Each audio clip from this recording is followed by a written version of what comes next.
जय हिंद साथियों, नमस्कार। एक बार आप सभी साथियों का फिर से स्वागत है आपके अपने YouTube चैनल एग्जाम गुरु सेंटर में। साथियों, आज का ये महत्वपूर्ण सेशन संबंधित है सामान्य अध्ययन से, जिसका 11वां पार्ट है जो आगामी होने वाले एसएससी जीडी 2024-25 के लिए अत्यंत महत्वपूर्ण है। साथ में जितने भी ऑल वनडे एग्जाम है जिसमें जीके का सिलेबस होगा, उसके लिए ये सीरीज वर्दी सीरीज काफ़ी इंपॉर्टेंट है, इसलिए सीरीज को पूरा देखिएगा। अभी तक 10 पार्ट हमने अपलोड कर दिया है। अगर आप सभी साथियों ने देखा होगा तो अच्छा है, अगर नहीं देखा है तो एग्जाम गुरु सेंटर के वीडियोज में जाकर सारी वीडियो क्रम वाइज देख सकते हैं। साथियों, सेशन में 15 से 20 महत्वपूर्ण प्रश्न हैं। ये सारे प्रश्न किसी न किसी एग्जाम में कई बार पूछे जा चुके हैं, इसलिए सेशन को पूरा देखिएगा। अगर पसंद आए तो एक लाइक अवश्य करिएगा। ठीक है साथियों, शुरू करते हैं। देखते हैं पहला प्रश्न। पहला प्रश्न है, विधवा पुनर्विवाह कानून कब बना? 1856 ईस्वी, 1865 ईस्वी, 1845 या 1802 ईस्वी? साथियों, सही उत्तर होगा ऑप्शन नंबर फर्स्ट, 1856 ईस्वी में विधवा पुनर्विवाह कानून बना था। साथियों, हिंदू विधवा पुनर्विवाह नियम 16 जुलाई 1856 को पारित किया गया था। इस अधिनियम को लॉर्ड डलहौजी ने तैयार किया था और लॉर्ड कैनिंग ने इसे पारित किया था। दोनों फैक्ट महत्वपूर्ण हैं, याद रखिएगा। पूछा जा सकता है एग्जाम में।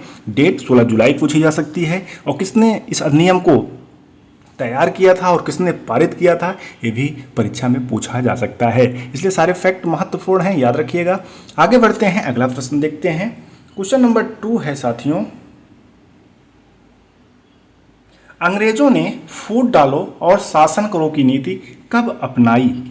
1877 ईस्वी के बाद, या 1858 ईस्वी के बाद, या 1835 ईस्वी के बाद, या 1909 ईस्वी के बाद? साथियों, सही उत्तर होगा ऑप्शन नंबर बी, 1858 ईस्वी के बाद अंग्रेजों ने फूट डालो और शासन करो की नीति अपनाई थी। साथियों, फूट डालो और शासन करो की नीति एक ब्रिटिश उपनिवेशवादी नीति थी, जिसका इस्तेमाल भारत में विभिन्न भारतीय आर्यों और जातियों को विभाजित करने के लिए किया गया था। आगे बढ़ते हैं, अगला प्रश्न देखते हैं। क्वेश्चन नंबर 3 है, किस अवधि में रामायण और महाभारत की रचना हुई थी? सिंधु घाटी अवधि, आर्य अवधि, वैदिक अवधि, या इनमें से कोई नहीं? साथियों, सही उत्तर होगा ऑप्शन नंबर बी, आर्य अवधि। आर्य अवधि में साथियों रामायण और महाभारत की रचना हुई थी। आगे बढ़ते हैं, अगला प्रश्न देखते हैं। सूर्य के चारों ओर घूमने वाले खगोलीय पिंड क्या कहलाते हैं? ग्रह, उपग्रह, पुच्छल तारा, या ये सभी? साथियों, सही उत्तर होगा ऑप्शन नंबर फर्स्ट, ग्रह। सूर्य के चारों ओर घूमने वाले जो खगोलीय पिंड है साथियों, वो ग्रह कहलाते हैं। अगर साथियों ग्रहों की बात किया जाए तो वर्तमान में कुल ग्रहों की संख्या है बुध, शुक्र, 9 है साथियों। कौन कौन से हैं? बुध, शुक्र, पृथ्वी, मंगल, बृहस्पति, शनि, नेपच्यून भी शामिल है। अगर सबसे बड़े ग्रह की बात किया जाए तो बृहस्पति, सबसे छोटा ग्रह बुध है। साथियों, सूर्य भी सौर मंडल का एक हिस्सा है। सारे फैक्ट महत्वपूर्ण हैं। आगे बढ़ते हैं, अगला प्रश्न देखते हैं। ग्रहों की गति का नियम किसने प्रतिपादित किया था? गैलीलियो, केपलर, न्यूटन, या इनमें से कोई नहीं? साथियों, सही उत्तर होगा ऑप्शन नंबर बी, केपलर। ग्रहों की गति का नियम केपलर, जोहान्स केपलर ने प्रतिपादित किया था। एक खगोल शास्त्री जन बन गए थे। इनके द्वारा गैलीलियो का नियम गति का नियम प्रतिपादित किया गया था। आगे बढ़ते हैं, अगला प्रश्न देखते हैं। बुध ग्रह सूर्य का चक्कर लगाने में कितना समय लेता है?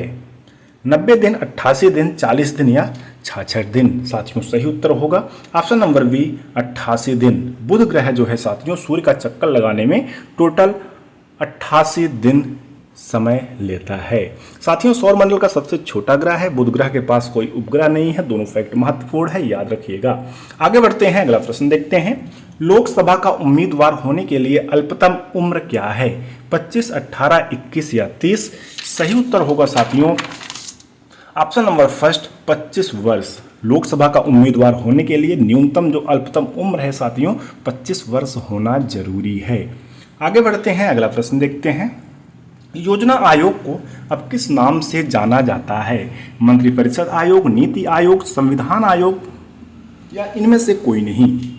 साथियों, सही उत्तर होगा option number B, NITI Aayog. योजना आयोग को साथियों अब नए नाम यानी नीति आयोग के नाम से जाना जाता है। साथियों अगर योजना आयोग की बात करें तो इसकी स्थापना 15 मार्च 1950। साथियों डेट वाइज याद रखिएगा, एग्जाम में कंफ्यूजन के लिए डेट वाइज पूछ लिया जाता है, इसलिए 15 मार्च अवश्य याद रखिएगा।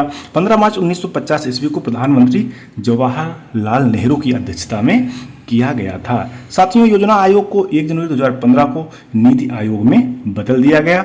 योजना आयोग के जो प्रधान अध्यक्ष होते हैं साथियों प्रधानमंत्री होते हैं। वर्तमान में अगर बात किया जाए तो योजना आयोग के अध्यक्ष नरेंद्र मोदी हैं और उपाध्यक्ष साथियों महत्वपूर्ण है, एग्जाम में कई बार पूछा गया है कि नीति आयोग के उपाध्यक्ष कौन हैं। साथियों नीति आयोग के उपाध्यक्ष जो हैं श्री सुमन वेरी हैं। आगे बढ़ते हैं, अगला प्रश्न देखते हैं। स्वच्छ भारत अभियान कब प्रारंभ हुआ? 1 अप्रैल 2015, 1 जनवरी 2015, 2 अक्टूबर 2014 या 3 दिसंबर 2020? साथियों सही उत्तर होगा ऑप्शन नंबर सी, 2 अक्टूबर 2014 ईस्वी को स्वच्छ भारत अभियान भारत मिशन देश भर में व्यापक तौर पर राष्ट्रीय आंदोलन के रूप में शुरू किया गया था। साथियों स्वच्छ भारत अभियान भारत सरकार द्वारा चलाया गया सबसे महत्वपूर्ण स्वच्छता अभियान है। आगे बढ़ते हैं, अगला प्रश्न देखते हैं। जनसंख्या वृद्धि से आर्थिक विकास की गति में क्या होता है? सामान्य रहती है, तीव्र हो जाती है, मंद हो जाती है या कुछ भी नहीं होता है? साथियों सही उत्तर होगा मंद हो जाती है। अगर जनसंख्या वृद्धि होगी तो आर्थिक विकास में गिरावट यानी जो रफ्तार है वो मंद हो जाएगी। आगे बढ़ते हैं, अगला प्रश्न देखते हैं। आर्थिक विकास की व्याख्या के विभिन्न आधार कौन कौन से हैं? सकल राष्ट्रीय उत्पाद, प्रति व्यक्ति आय, आर्थिक कल्याण का आधार या ये सभी? साथियों सही उत्तर होगा ऑप्शन नंबर डी, ये सभी। आर्थिक विकास की व्यवस्था के जो विभिन्न आधार हैं, सारे आधार हैं साथियों, ये तीनों सकल राष्ट्रीय उत्पाद, प्रति व्यक्ति आय, आर्थिक कल्याण का आधार हैं। महत्वपूर्ण है, याद रखिएगा। आगे बढ़ते हैं, अगला प्रश्न देखते हैं। पहला मानव विकास सूचकांक किस अर्थशास्त्री ने तैयार किया था? प्रो अमर्त्य सेन, महबूब उल हक, डॉक्टर मनमोहन सिंह या इनमें से कोई नहीं?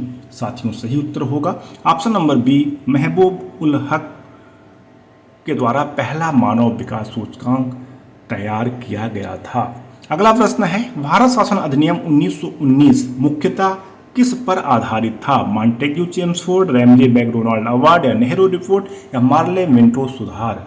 साथियों सही उत्तर होगा Montagu Chelmsford. Option number first साथियों इस प्रश्न का सही उत्तर होगा। अगला प्रश्न देखते हैं। भारतीय रेल का राष्ट्रीयकरण कब हुआ था? 1950 ईस्वी, 1952 ईस्वी, 1956 ईस्वी या 1961 ईस्वी? साथियों सही उत्तर होगा ऑप्शन नंबर फर्स्ट 1950 ईस्वी। रेलवे बोर्ड की स्थापना साथियों 1905 में हुई थी और राष्ट्रीयकरण जो हुआ था साथियों 1950 ईस्वी में हुआ था। साथियों पहली बार जो मेट्रो चली थी कोलकाता राज्य में चली थी।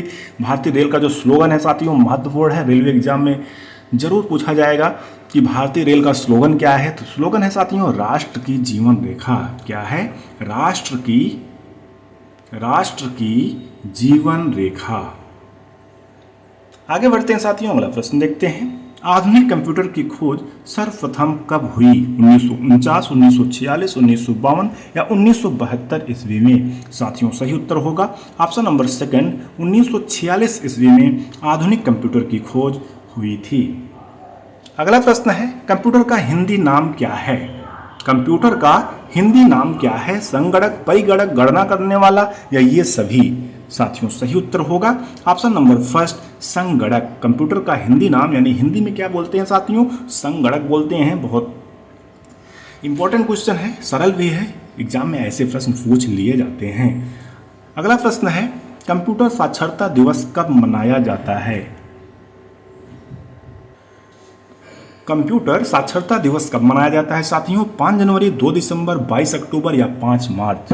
सही उत्तर होगा ऑप्शन नंबर सेकंड 2 दिसंबर। 2 दिसंबर को साथियों कंप्यूटर साक्षरता दिवस मनाया जाता है। अगला प्रश्न है, निम्न में से कौन एक मिश्र धातु है?